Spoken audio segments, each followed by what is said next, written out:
Welcome to Web-Minded Computer Institute.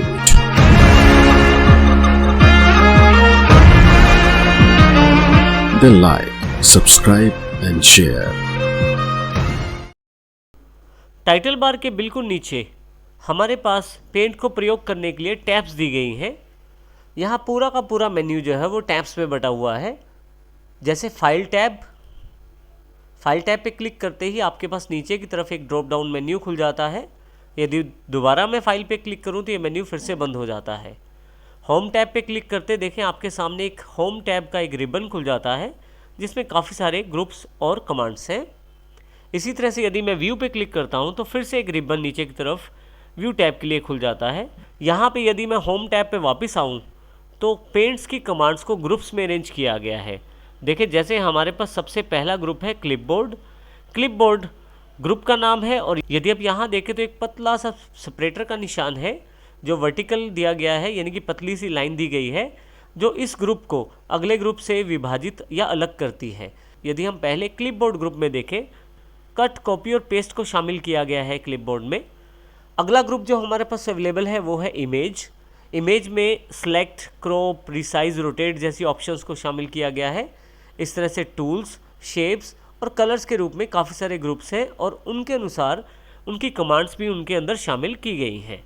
आप चाहें तो इस रिबन को कोलैप्स या एक्सपेंड भी कर सकते हैं।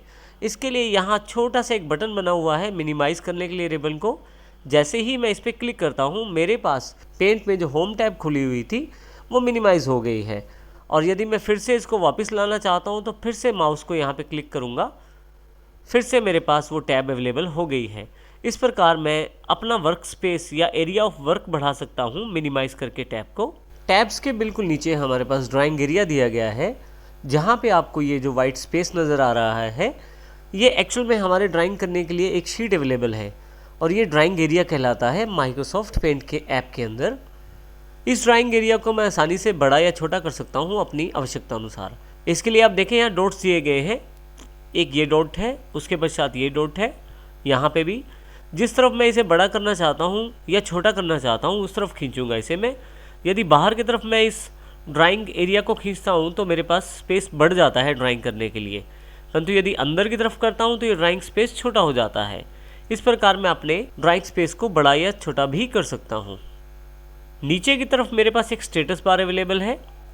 स्टेटस बार आपको समय समय पर बहुत सारी जानकारियाँ देती है आपके टूल्स के अनुसार, लोकेशन ऑफ माउस और इसके अतिरिक्त भी बहुत सारी जानकारी आपको यहाँ पे मिलती है। स्टेटस बार में सबसे राइट हैंड साइड पे जूम का बटन है। यदि आप इस जूम के स्लाइडर को लेफ्ट साइड की तरफ खींचते हैं तो देखिए जूम लेवल छोटा होता जा रहा है, और यदि मैं इसे राइट हैंड साइड की तरफ खींचता हूँ तो जूम लेवल बड़ा हो जाता है।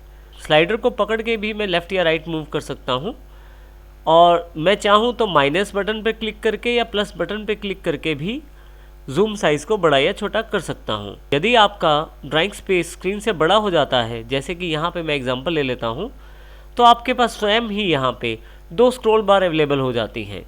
यहाँ देखिए राइट हैंड साइड की तरफ वर्टिकल स्क्रॉल बार अवेलेबल हो गई है। इस स्क्रॉल बार को मैं ऊपर या नीचे करके अपने ड्राइंग स्पेस पे जा सकता हूँ। इसी तरह से आपके पास हॉरिजॉन्टल स्क्रॉल बार भी अवेलेबल है।